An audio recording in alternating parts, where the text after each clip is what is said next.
जिला के सभी 14 विधानसभाओं में विधानसभा चुनाव संपन्न होना है।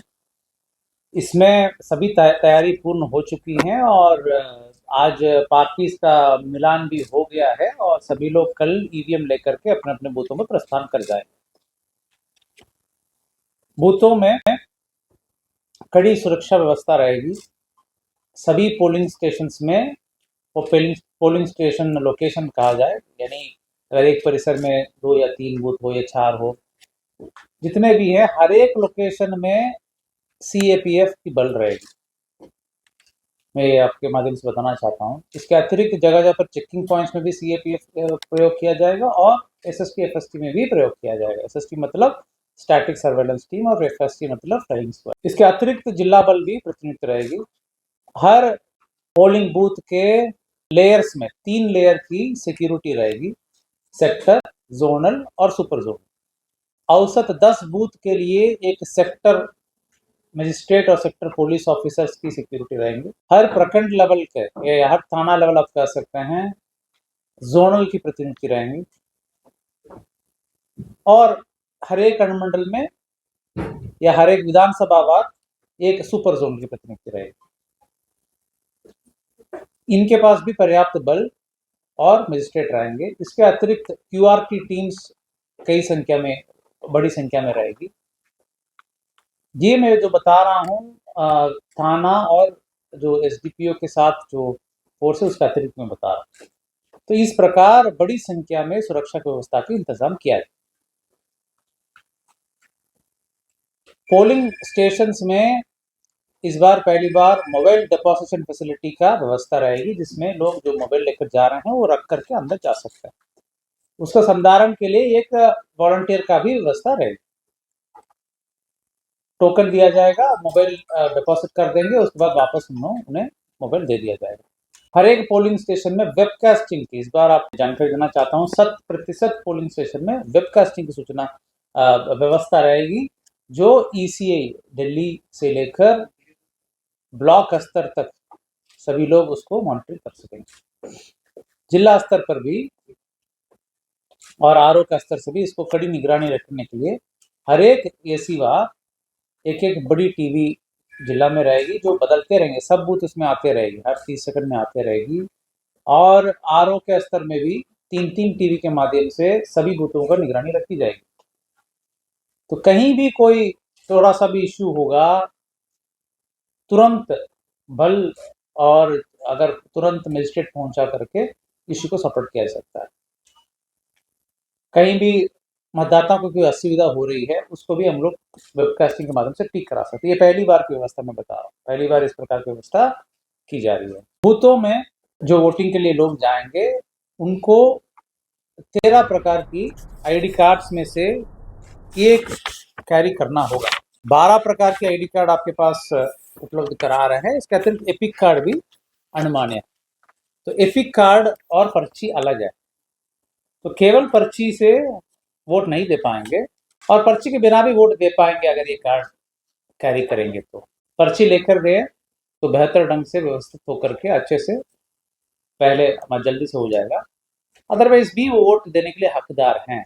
पर्ची नहीं होने के स्थिति में भी या कैरी नहीं कर रहे तब भी वोट देने के लिए अधिकार हैं, अगर उनका नाम मतदाता सूची में उपलब्ध हो। तो हर एक वोटर जो मतदाता सूची में जो नाम उपलब्ध है वो वोट देने के लिए अपने अधिकार रखते हैं और उनको ये 13 आईडी कार्ड में से एक कैरी करना होगा। इस कंफ्यूजन कभी कभी रहता है कि साहब पर्ची लेकर जा रहे हैं तो आईडी कार्ड की आवश्यकता है। हाँ, आवश्यकता है।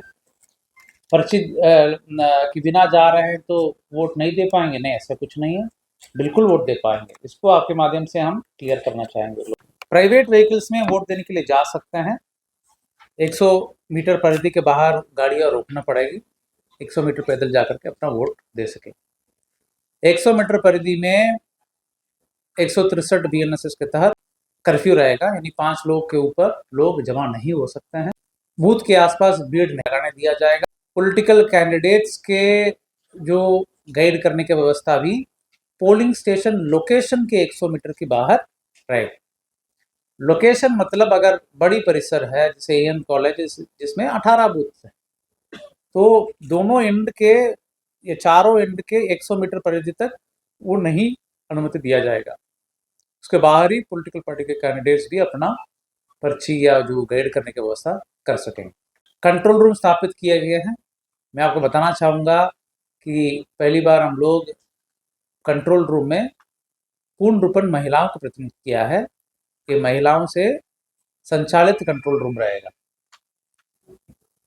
इस बार जो बूथ्स हैं उसमें बहुत अच्छे व्यवस्थाएं शहर के कई बूथ में कर रहे हैं हम लोग। शास्त्री नगर, राजवंशी नगर, डीएवी, राजभवन, ये सब में अच्छे व्यवस्था कर रहे हैं। बहुत ही आकर्षक रहेगा, जिसमें बिहार के जो रिच कल्चर और ट्रेडिशन है उसको भी परिलक्षित करने के व्यवस्था की जा रही है, उसको भी रिफ्लेक्ट करने का व्यवस्था की जा रही है, जो हम आपको फुटेजेस और वोटिंग का दिन भी आपको हम लोग दिखाएंगे।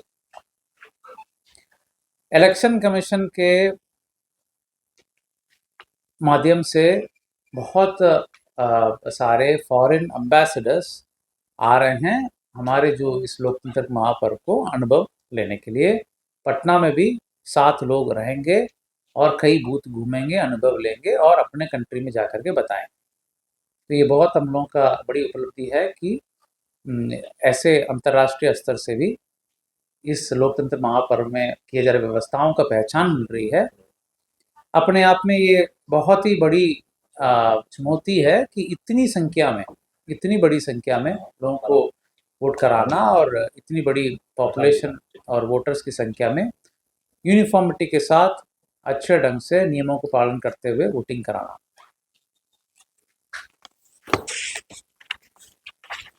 बाकी बूथ की संख्या, वोटर्स की संख्या, dispatch centre, strong room, polling EVM कहाँ आएगा वापस, और उसमें आपकी महिला मतदान केंद्र लगभग 541। पहली बार इतनी बड़ी संख्या में लगभग 10% बूथों का संचालन केवल महिलाओं के माध्यम से कराई जाएगी। युवा मतदान केंद्र 3 है, आदर्श मतदान केंद्र तो 49 है, पीडब्ल्यूडी यानी दिव्यांगजन के द्वारा संचालित मतदान केंद्र 14 रहेगा, 14। अभी तक जो एमसीसी में कई कार्रवाई की गई हैं। एमसीसी में आई थिंक कल तक 27 केसेस दर्ज हुए हैं, आज भी कुछ केस दर्ज हुआ है और कई गाड़ियां जब्त भी हुई हैं। लगभग 50 के ऊपर गाड़ियां जब्त हो चुकी हैं जो एमसीसी वायलेशन में पकड़ी गई। सेजर की बात अगर हम करें तो 12.27 करोड़ वर्थ कैश या मेटल, ड्रग्स, लिकर की सेजर की गई। बूथ में 5:30 बजे से मॉक पोल होता है और 7 बजे से 6 बजे तक वोटिंग होती है। पटना जिला के सभी बूथों में सेम टाइमिंग है, कोई टाइमिंग का कर्टेल का कोई कंफ्यूजन नहीं है। 7 बजे से 6 बजे तक, शाम 6 बजे तक वोटिंग रहेगी। वोटर्स से मैं अनुरोध करता हूं कि हम लोग कई प्रयास कर रहे हैं वोटर्स को जागरूक करना और वोटर्स को आकर्षित करना। कई बूथों को सजाएं, महिलाएं के लिए विशेष बूथ बनाएं, महिलाएं विमेन बूथ्स बनाए हैं, विमेन रन बूथ्स, जिसमें जो महिलाएं आएंगे वो उनको सुविधाएं और एक बेटर फील होगा। एनवायरनमेंट जागरूकता के लिए बूथ्स बनाएं, दिव्यांगजन द्वारा संचालित बूथ बनाएं, ताकि इंक्लूसिविटी के तहत सभी लोग जो हैं ये फील हो कि सभी लोग अपने आप को इस लोकतंत्र के अंग बन करके सब लोग भागीदारी दें। इस उद्देश्य से कई बूथ्स बनाए गए और लगातार जागरूकता के लिए हम लोग कई कार्यक्रम आयोजित कर रहे हैं। गांधी मैदान में महारंगोली, जो 6 फुटबॉल मैदान के साइज के महारंगोली का लोकार्पण हुआ है।